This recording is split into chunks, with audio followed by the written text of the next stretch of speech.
we had the honor of having you on the program rather than me making a book recommendation.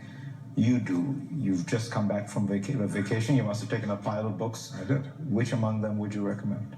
On the fiction side, The Underground Railroad by Colson Whitehead. Terrific book. Powerful.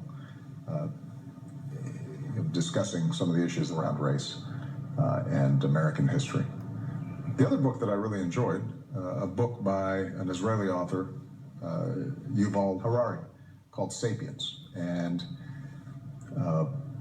it's a sweeping history of the human race from 40,000 feet. And part of what makes it so interesting and provocative is that because it's such a condensed, sweeping history, it talks about some core things that have allowed us to build this extraordinary civilization that we take for granted but weren't a given, and gives you a sense of perspective in how briefly we've been on this earth, how short things like agriculture and science have been around, and why it makes sense for us to not take them for granted. And it goes back to keeping the long view in mind. Oftentimes when I'm going through a really difficult problem in the presidency, I think back to one of my first foreign visits to Cairo.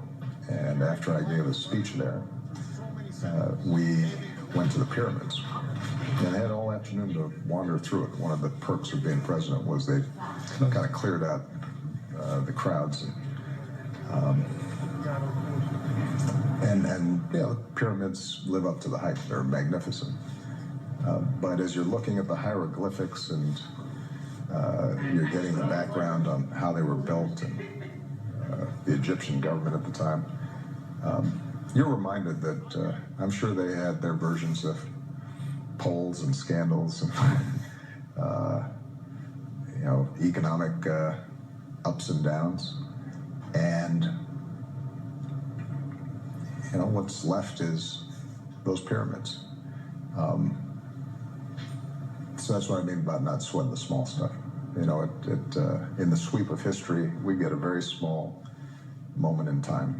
We try to treat people, I always tell my daughters, treat people kindly, be useful, use your time well, but remember you're part of the larger sweep of this big story that brings us all together. Time and chance happen to them all. Yeah, that's exactly right. Thank you. Mr. President, thank you so much. I enjoyed it.